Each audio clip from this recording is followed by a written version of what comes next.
Good morning. We are going to do a little evaluating expressions, order of operations, and writing expressions today. So follow along with your notes as I go through the notes here. And feel free to pause or rewind whenever you need to.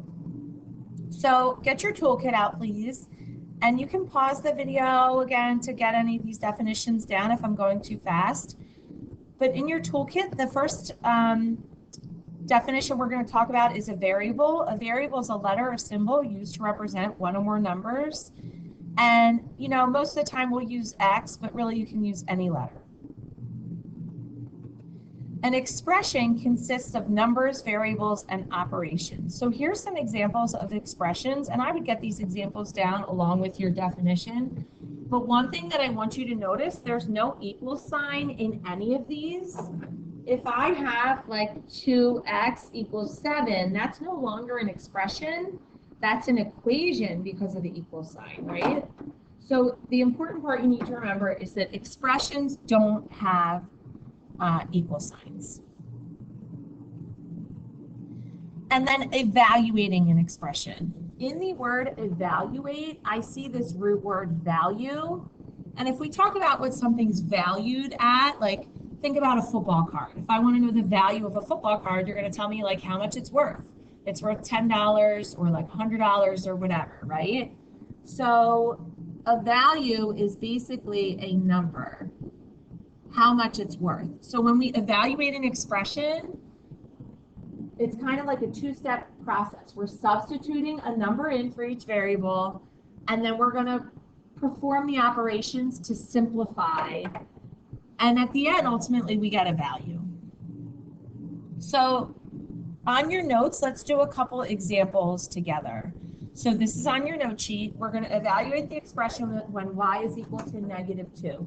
And again, evaluate means plug in and simplify.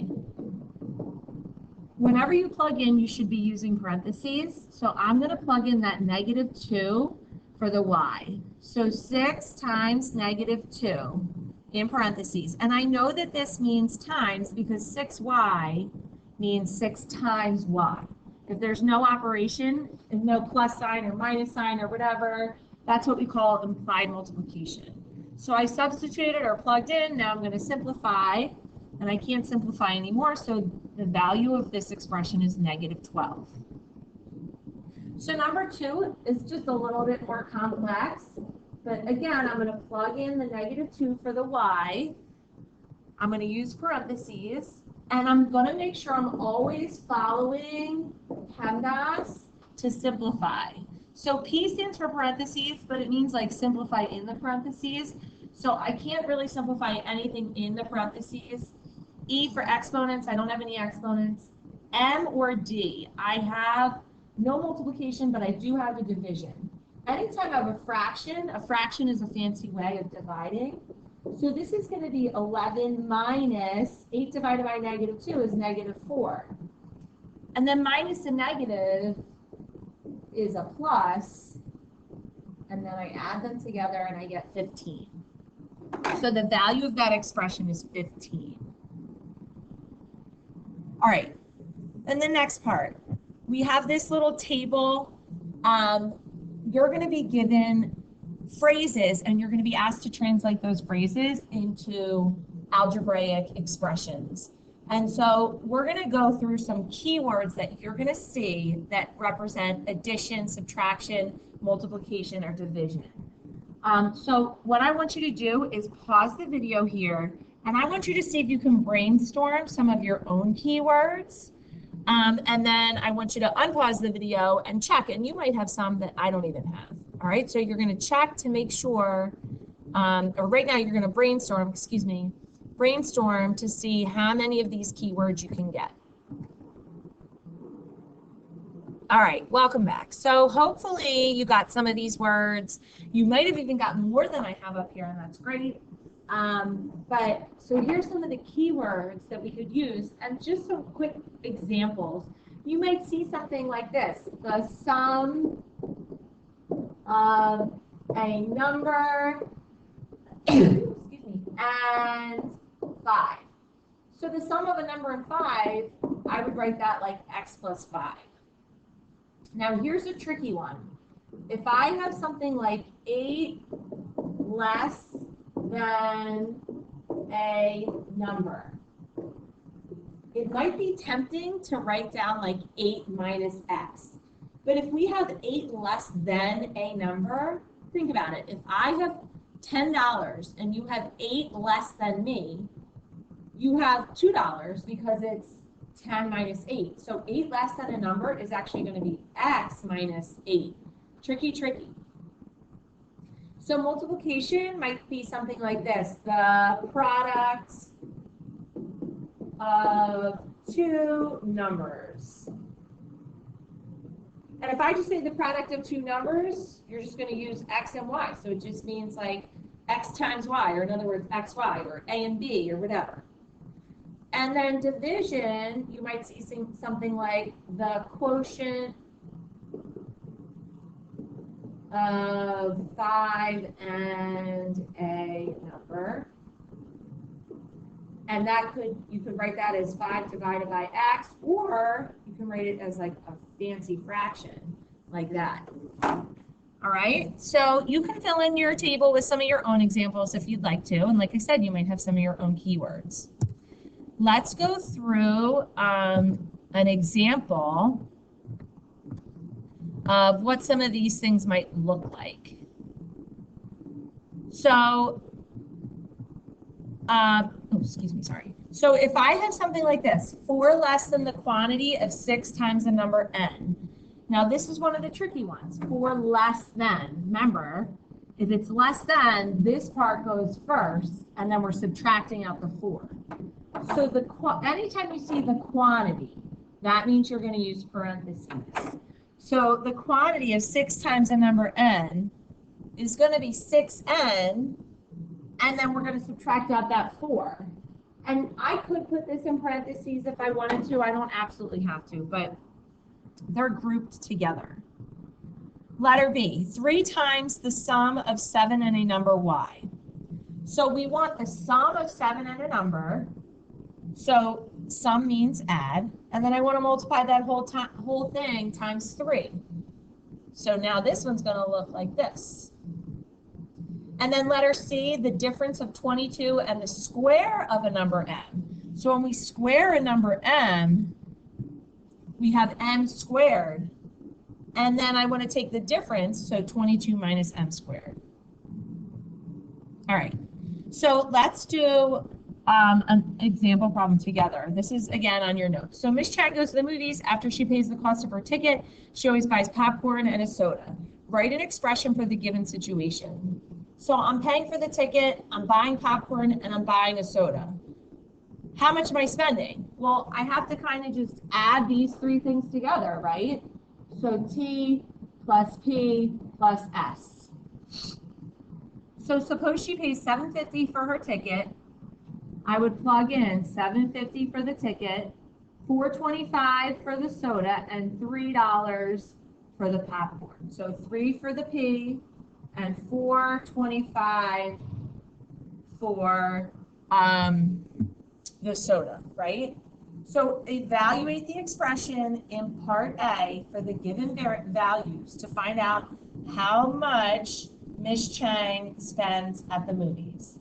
So you could use your calculator, or you could do this in your head, but you got to add all these things up. And when I add them all up, they add up to $14.75. Now, whenever we do a word problem in here, you're going to learn you're always going to state your answer as a sentence in the context of the problem. So Mrs. Chang spends $14.75 at the movies. Nothing too crazy. All right, so you pause this and try this next example on your own. So pause the video, try this on your own. When you get back, we'll check it.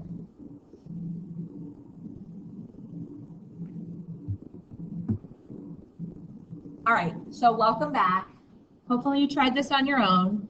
So In part A, we want to write the expression to determine how much we have left after cutting x inches. So we're cutting it off. So we would be subtracting x inches. So it'd be 8 minus x. Now, if we started with a 10-inch piece of ribbon, the 8 would turn into a 10, but we'd still be cutting off, you know, x inches. All right? Let's go back to our toolkits. So in our toolkits, you have a definition, and I know this is a long one, so you're going to want to pause the video to get this down. But a power is an expression that represents repeated multiplication. A power includes two numbers, a base and an exponent. So just quickly, this example right here, this whole thing is the power. So the power is like 4 to the third. But the 3 there is the exponent, and the 4 is the base. And you should know this already, hopefully, but this just means repeated addition, repeated multiplication, excuse me. So this does not mean 4 times 3. 4 to the third power is not 12. 4 to the third power is 4 times 4 times 4. This means multiply 4 together 3 times. And so if I wanted to simplify, 4 times 4, I'll rewrite this down here, but 4 times 4, this is 16, times 4 again is 64. So 4 to the third is equal to 64. So quick definitions along with this. The base is the number being multiplied by itself. So the 4 is the one that I'm multiplying by itself. And the exponent is how many times do I multiply that number by itself. So a couple more quick examples down at the bottom. 5 squared. It might be tempting to say 5 to the second power is 10, but it's not. 5 to the second power means 5 times 5, which is 25. 2 to the third power is not 6. It's 2 times 2 times 2. So 2 times 2 is 4, and then 4 times 2 is 8. Right now, take a minute. You might want to check, how do you use your calculator to evaluate these powers? All right, so let's look at this little table. So again, oops, excuse me, 3 to the fourth does not mean 3 times 4. It means 3 to the fourth power. 3 times 3 times 3 times 3. So in words, this first example here, this is 1 to the second power, or 1 squared. In math words, it means 1 times 1. And 1 times 1 is 1, right? So 2 to the 8th power. That's how I read this. 2 to the 8th power. And in math words, it means 2, 2, 2, 2, 2, 2. Let me count. I have 1, 2, 3, 4, 5, 6, 7, 8. So it means 2 times itself 8 times, right? So this one's a little tricky, but if I take all these 2's, this is 4, this is 4, this is 4, this is 4, right? And then if I multiply 4 times 4, I get 16. And then 16 times 16 should be 256. And then the last one is even trickier. This says n cubed. Or in other words, n to the third power. And it means n times n times n. And the product, I can't really simplify this anymore, so I'm just going to leave this as n cubed. Because I can't get the value, because n is a variable, not a number, right? So when I think about PEMDAS, order of operations, again, this is another toolkit word. Order of operations is the set of rules that you use when you evaluate or simplify expressions with more than one operation. So PEMDAS. You start with P, parentheses. You simplify anything in the parentheses. And then E for exponents or evaluating powers. I normally say exponents. But then here's the important part that people get hung up on. the N and the D. It really means you do your multiplication or division from left to right. So if I have, like, 10 divided by 2 times 3, I don't necessarily do the multiplication first. I'm going to go from left to right. I need to do the division first, and then I'm going to do the multiplication. So this would be 5 times 3, which is 15. And then I do my addition and subtraction from left to right. The same idea. It doesn't necessarily mean you're doing all the additions first. You're going from left to right. So make sure you have this down in your toolkit. Let's do some example problems together, okay? So we're going to simplify each of these using order of operations, okay? So remember, I'm going to write up here P, E, M, or D, A, or S. All right, so do I have any parentheses? Nope. But I do have exponents, so 3 squared, whoops, that's ugly. So 3 squared is 9. All right, so I do the exponents first. Then I do my multiplications or divisions from left to right. So kind of like we said a minute ago, from left to right, I have the 27 divided by 9 first. And then I still have that multiplication, so I do the 3 times 2, and I get 6 minus 3. And the only thing I have left is that subtraction. So my answer there is 3. So if you want, at this point, you could pause the video and try these other two.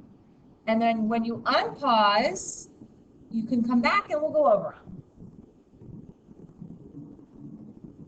All right, let's go over these. So P parentheses, we need to do in the parentheses first.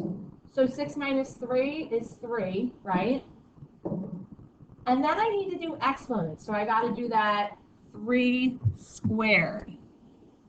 So 3 squared means 3 times 3, which is 9, right? And then I got to do that 12 times 9. Use your calculator. Just a quick reminder, you can be using your calculator through all of this. And then my subtraction. All right, let's go over to number 3. So P in parentheses, I got to do that whole thing, but there's a bunch of stuff in that parentheses. I still got to use order of operations in that parentheses. So I'm going to do the exponents first because exponents comes before division. So 2 squared turns into a 4. 12 divided by 4 is 3. And now I do my addition or subtraction from left to right. So I'm going to do, starting at the left, the 4 minus 3, and then I get 8 as my final answer. Whoops, excuse me. So that's it for our notes for today. There's another error analysis problem, but you can try that on your own. Thank you so much for watching. Have a great day.